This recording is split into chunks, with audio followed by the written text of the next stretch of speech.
श्री शिव महापुराण रुद्र संहिता युद्ध खंड अथ विंशोध्यायः। नंदी, गणेश, कार्तिकेय आदि शिवगणों का कालनेमी शुंभ तथा निशुंभ के साथ घोर संग्राम, वीरभद्र तथा जलंधर का युद्ध, भयाकुल शिवगणों का शिव जी को सारा वृत्तांत बताना। सनत कुमार उवाच। ते गणाधिपतिं दृष्ट्वा नन्दीभ मुखखण्मुखान् अमर्षादभ्यधावन्त द्वन्द्वयुद्धाय दानवाः। सनत कुमार बोले, तब नंदी, गणेश, कार्तिकेय आदि गणाधिपतियों को देखकर वे दानव द्वंद्व युद्ध करने के लिए क्रोधपूर्वक दौड़े। नंदिनं कालनेमिश्च शुंभो लंबोदरं तथा निशुंभ कणमुखं देवं मभ्यधावत शंकितः। कालनेमी नंदी की ओर, शुंभ गणेश की ओर और निशुंभ कार्तिकेय की ओर शंकित होकर दौड़ा।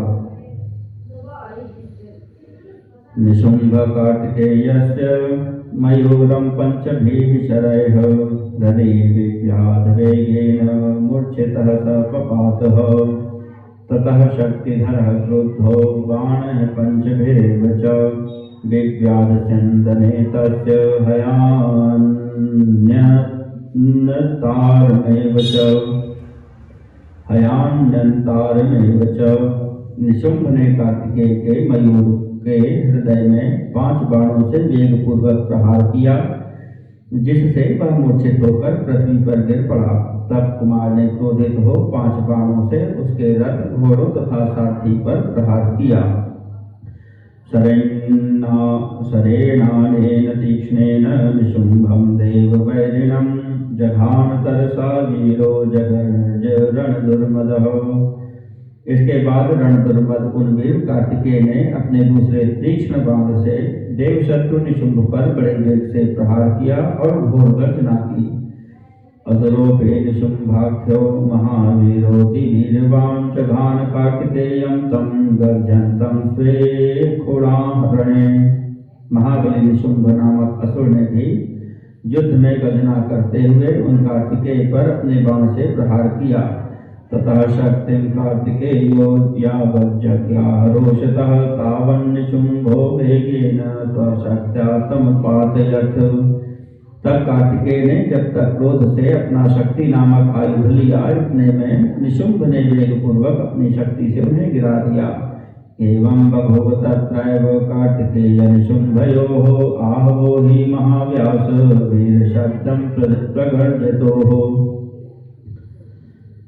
हे व्यास, इस प्रकार वीर ध्वनि करके गरजते हुए कार्तिकेय एवं निशुंभ का वहीं पर घोर युद्ध होने लगा। ततो नंदीश्वरो बाणैः कालनेमिं विद्यत सप्तभिश्च हयान् केतुं रथं सारथिमाच्छिनत्। नंदीश्वर ने भी अपने बाणों से कालनेमी को भेद दिया। उन्होंने अपने 7 बाणों से कालनेमी के घोड़े, सारथी, रथ तथा ध्वजा का छेदन कर दिया। कालनेमिश्च संक्रुद्धो धनुश्चिच्छेद नंदिनः स्वसरासन्निर्मुक्तैर्महातीक्ष्णैः शिलीमुखैः। तब कालनेमी ने क्रुद्ध होकर अपने धनुष से छूटे हुए अत्यंत तीखे बाणों से नंदी का धनुष काट दिया। अथ नंदीश्वरो वीर कालनेमिं महासुरं तमुपास्य च शूलेन वक्षस्यभ्यहनद्गणम्। शूल भिन्न हृदयो हताशो हत सारथिः अद्रे शिखरमुत्पाट्य नंदिनं समताडयत्। उसके बाद नंदीश्वर ने उस धनुष को त्याग कर शूल से महादैत्य कालनेमी के वक्ष स्थल पर जोर से प्रहार किया। इस प्रकार घोड़े और साथी के नष्ट हो जाने पर एवं त्रिशूल से वक्ष स्थल के फट जाने पर उसने पर्वत का शिखर उखाड़ कर नंदीश्वर पर प्रहार किया। अथ शुंभो गणेशस्य रथमूषकवाहनौ युध्यमानौ सर्वभ्रातैः परस्परं विद्यताम्। गणेशस्तु तदा शुंभं हृदि विव्याधपत्रिणा सारथिं च त्रिभिर्बाणैः पातयामास भूतले। ततोऽपि क्रुद्धः शुंभोऽपि बाणवृष्ट्या गणाधिपं मूषिकं च पुत्रीभिर्विद्ध्वा ननाद जलदस्वनः। उस समय रथ पर सवार शुंभ एवं मूषक पर सवार श्री गणेश जी युद्ध करते हुए एक दूसरे को बाण समूह से बेधने लगे। उसके बाद गणेश जी ने शुंभ के हृदय में बाण से प्रहार किया और 3 बाणों से साथी पर प्रहार करके उसे पृथ्वी पर गिरा दिया। तब अत्यंत कुपित शुंभ भी बाण दृष्टि से गणेश जी को तथा 3 बाणों से मूषक को बेध कर मेघ के समान गर्जन करने लगा। मूषकाशर्भिन्नांगश्च चाल दृढ़वेदनः लंबोदरस्य पतितः पदातिर्भवत्सहि। ततो लंबोदरः शुंभं हत्वा परशुना हृदि अपातयत्तदा भूमौ मूषकं चारुरोहसः। बाणों से छिन्न अंग वाला मूषक अत्यंत पीड़ित होकर भाग चला, जिसके कारण गणेश जी गिर पड़े और वे पैदल ही युद्ध करने लगे। फिर तो उन लंबोदर ने परशु से शुंभ के वक्षस्थल पर प्रहार करके उसे पृथ्वी पर गिरा दिया। तदनंतर वे पुनः मूषक पर सवार हो गए। समरायोत्यतश्चाभूत पुनर्जग गजमुखो विभो प्रहस्त जगन्नाथो क्रोधात्तोत्रेणैव महाद्वीपम्। गणेश जी समर के लिए पुनः उद्यत हो गए और उन्होंने हंसकर क्रोध से शुंभ पर इस प्रकार प्रहार किया जैसे अंकुश से हाथी पर प्रहार होता है। कालने मेने शुंभश्च लंबोदरं शरययुगपच्चक्नतः क्रोधा दाशी विश्वसमैर्धृतम्। तं पीडयमानमालोक्य वीरभद्रो महाबल अभ्यधावत वेगेन कोटिभूतयुतस्तथा। तब कालनेमी एवं निशुंभ दोनों ही क्रोधपूर्वक एक साथ सर्प के समान तीक्ष्ण बाणों से तीव्रता से गणेश पर प्रहार करने लगे। तब महाबली वीरभद्र ने इस प्रकार पीड़ित किया जाता हुआ देखकर बड़े वेग से करोड़ों भूतों को साथ लेकर दौड़े।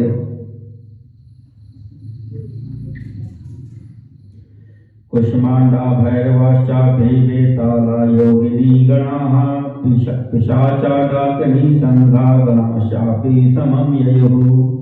उनके साथ कुष्मांड भैरव वेताल योगिनियां पिशाच डाकिनियां एवं गण भी चले। तथा किलकिला शब्दयः सिंहनादयः सघर्घरयः विनादिता डमरुकयः पृथ्वी सकंपत। ततो भूताः प्रधावन्तो भक्षयन्ति स्म दानवान् उत्पत्त्यपातयन्ति स्म नम्रतुश्च रणांगणे। उस समय उन लोगों की किलकिला शब्द सिंहनाद घरघर एवं डमरू के शब्द से पृथ्वी निनादित होकर कांप उठी। उस समय समर भूमि में भूतगण दौड़ दौड़कर दानवों का भक्षण करने लगे और उनके ऊपर चढ़कर उन्हें गिराने लगे और नाचने लगे। एतस्मिन्नन्तरे व्यासा भूतां नन्दी गुहश्चितौ उत्थितावाप्त संज्ञो हि जगर्जतुर्लम रणे। हे व्यास, इसी बीच नंदी और कार्तिकेय को चेतना आ गई और वे उठ गए तथा रणभूमि में गरजने लगे। सनंदी कार्तिकेयश्च समायातौ त्वरान्वितौ जगन्नाथश्च रणे दैत्या निरंतर शरप्रजयो। वे नंदीश्वर एवं कार्तिकेय शीघ्र रणभूमि में आ गए और अपने बाणों द्वारा दैत्यों पर निरंतर प्रहार करने लगे। छिन्नैर्भिन्नैर्हतैर्दैत्यैः पातितैर्भक्षितैस्तथा व्याकुला सा भवत्सेना विषन्नवदना तदा। तब छिन्न भिन्न हुए दैत्यगण पृथ्वी पर गिरने लगे और उन गिरे हुए दैत्यों को भूतगण खाने लगे। इससे दैत्यों की सेना विषादग्रस्त तथा व्याकुल हो गई। एवं नंदी कार्तिकेयो विगतश्च प्रतापवान वीरभद्रो गणाश्चान्ये जगर्युः समरेधिकम्। इस प्रकार प्रतापी नंदी कार्तिकेय गणेश जी वीरभद्र तथा अन्य गण युद्ध भूमि में जोर जोर से गरजने लगे। निशुंभ शुंभौ सैन्यान्यो सिंधुपुत्रस्तौ तथा कालनेमिर्महादैत्यो सुराश्चान्ये पराजिताः। जलंधर के वे दोनों सेनापति शुंभ निशुंभ महादैत्य कालनेमी एवं अन्य असुर पराजित हो गए। प्रविध्वस्तां ततस्तेनां दृष्ट्वा सागरनन्दना रथेना पताकेन गणानभिययौ बलि। तब अपनी सेना को विध्वस्त हुआ देखकर बलवान जलंधर ऊंची पताका वाले रथ पर सवार हो गणों के समक्ष आ गया। तथा पराजिता दैत्या अभ्युभूवन महोत्सवाः जगर्जुरधिकं व्यास समरायोद्धतास्तदा। हे व्यास जी, तब पराजित हुए दैत्य भी महान उत्साह से भर गए और युद्ध के लिए तैयार होकर गरजने लगे। सर्वे रुद्रगणाश्चापि जगर्जुर्जयशालिनः दन्ति कार्तिकदन्त्यास्य वीरभद्रादिका मुने। हस्त्यश्वरथ संघ्रात शंकर धैर्यवस्तथा अभवत सिंहनादश्च सेनयोरुभयोस्तथा। हे मुने, विजयशील शिव के गण नंदी कार्तिकेय, गजानन, वीरभद्र आदि भी गर्जना करने लगे। उस समय दोनों सेनाओं में हाथियों, घोड़ों तथा रथों के शब्द, शंख एवं भेरियों की ध्वनि एवं सिंहनाद होने लगे। जलंधरश्चरप्रातैर्निहार पटलैरिव द्यावा पृथिव्योराच्छन्नमन्तरं समुपद्यत। शैलादिं पंचभिर्विद्ध्वा गणेशं पंचभिश्चरैः वीरभद्रं च विंशत्यादनाद जलदस्वनः। कार्तिकेयस्ततो दैत्यं शक्त्या दिव्याधिसत्वरं जलंधरं महावीरो रुद्रपुत्रो ननाद च। जलंधर के बाण समूह से दिवलोक तथा भूलोक के बीच का स्थान उसी प्रकार आच्छादित हुआ जैसे कोहरे से आकाश आच्छन्न हो जाता है। वह नंदी पर 5, गणेश पर 5 और वीरभद्र पर 20 बाणों से प्रहार करके मेघ के समान गर्जन करने लगा। तब रुद्रपुत्र महावीर कार्तिकेय ने बड़ी शीघ्रता से अपनी शक्ति द्वारा उस दैत्यराज जलंधर पर प्रहार किया और वे गर्जन करने लगे। सघोरनयनो दैत्या शक्ति निर्भिन्न देहकः पपात भूमौ त्वरित मुदतिष्ठन् महाबलः। ततः क्रोध परितात्मा कार्तिकेयं जलंधरः गदया ताडयामास हृदये दैत्यपुंगवः। शक्ति से विदीर्ण देह वाला वह महाबली दैत्य आंखों को घुमाता हुआ पृथ्वी पर गिर पड़ा, किंतु बड़ी शीघ्रता से उठ गया। इसके बाद उस दैत्य श्रेष्ठ जलंधर ने बड़े क्रोध से कार्तिकेय के हृदय में गदा से प्रहार किया। गदा प्रभावं सफलं दर्शयन् शंकरात्मजः विधिदत्त वराद व्यास सतोर्णं भूतले पतत। हे व्यास जी, तब वे शंकर पुत्र कार्तिकेय ब्रह्मा के द्वारा दिए गए वरदान के कारण उस गदा के प्रहार को सफल प्रदर्शित करते हुए शीघ्र पृथ्वी पर गिर पड़े। तथैव नंदीय पतद्भूतले गदया हतः महावीरोऽपि रिपुः किंचित् व्याकुलमानसः। ततो गणेश्वरः क्रुद्धः स्मृत्वा शिवपदाम्बुजं सम्प्राप्यातिबलो दैत्यगदां परशुनाच्छिनत्। इसी प्रकार शत्रुहंता एवं महावीर नंदी भी गदा के प्रहार से घायल होकर कुछ व्याकुल मन हो पृथ्वी पर गिर पड़े। उसके बाद महाबली गणेश जी ने अत्यंत क्रुद्ध हो शिव जी के चरण कमलों का स्मरण करके बड़े वेग से दौड़कर अपने परशु से दैत्य की गदा को काट दिया।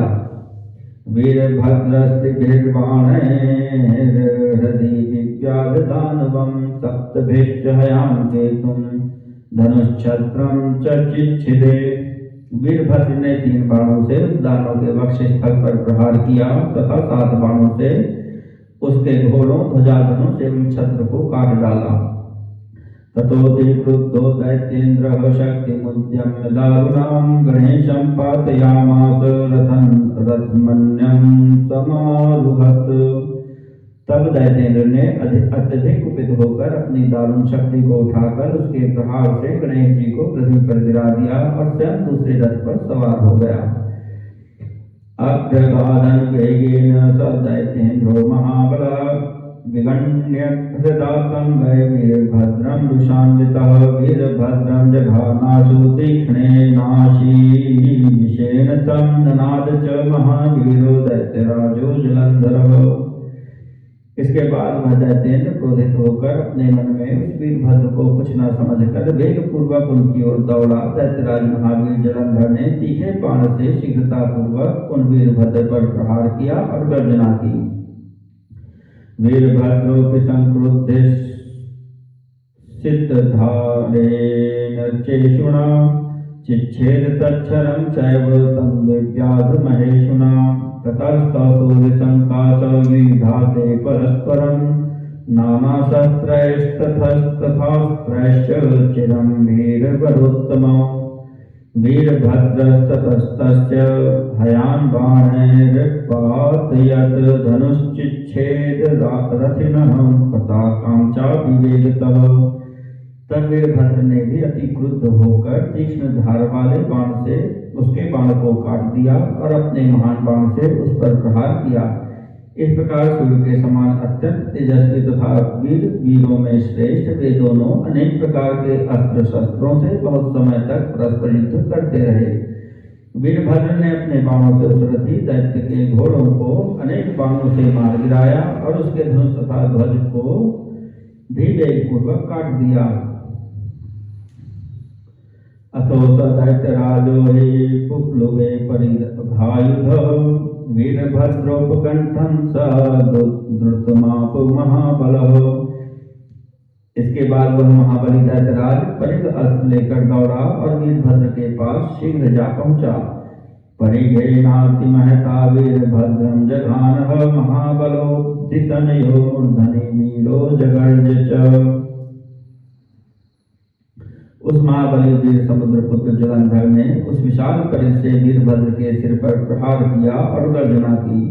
परिघेनाति महता भिन्न मूर्धा गणाधिपः वीरभद्र पपातोर्व्यां मुमोच रुधिरं बहु। उस महान परिघ से गणेश्वर वीरभद्र का सिर फट गया और वे पृथ्वी पर गिर पड़े। उनके सिर से बहुत रक्त बहने लगा। पतितं वीरभद्रं तु दृष्ट्वा रुद्रगणा भयात् अपागच्छन् हित्वा क्रोशमाना महेश्वरम्। वीरभद्र को पृथ्वी पर गिरा हुआ देखकर रुद्रगण भय से शंकर जी को पुकारते हुए रणभूमि छोड़कर भागने लगे। अथ कोलाहलं श्रुत्वा गणानां चंद्रशेखर निजपार्श्वस्थितान् वीरान् पृच्छत गणसत्तमान्। तब शिव जी ने गणों का कोलाहल सुनकर अपने समीप में स्थित महाबली गणों से पूछा। शंकरवाच किमर्थं मद्गणानां महाकोलाहलो भवत् विचार्यतां महावीराः शान्तिकार्या मया ध्रुवम्। शिव जी बोले, हे महावीरों, मेरे गणों का यह महान कोलाहल क्यों हो रहा है? तुम लोग पता लगाओ, मैं शीघ्र ही शांत करूंगा। इति यावत् देवेशो गणान् पप्रच्छ सादरं तावद् गणवरास्तैः समायाताः प्रभुं प्रति। वे देवेश अपने गणों से आदर पूर्वक पूछ ही रहे थे, तभी वे श्रेष्ठ गण प्रभु शिव के पास पहुंच गए। तान् दृष्ट्वा विकलान् रुद्र पप्रच्छ कुशलं प्रभुः यथावत्ते गणावृत्तं समाचख्युश्च विस्तरात्। तच्छ्रुत्वा भगवान् रुद्रो महालीलाकरः प्रभुः अभयं दत्तवांस्तेभ्यो महोत्साहं प्रवर्धयन्। उन्हें विकल देखकर प्रभु शंकर जी उनका कुशल पूछने लगे। तब उन गणों ने विस्तार पूर्वक सारा वृत्तांत यथावत कह दिया। तब महान लीला करने वाले प्रभु भगवान रुद्र ने उसे सुनकर महान उत्साह बढ़ाते हुए उन्हें अभय प्रदान किया। इति श्री शिव महापुराणे तृतीयायां संहितायां पंचमे युद्धखंडे जलंधरो वधोपाख्याने विशेष युद्ध वर्णनम नाम 19 अध्यायः।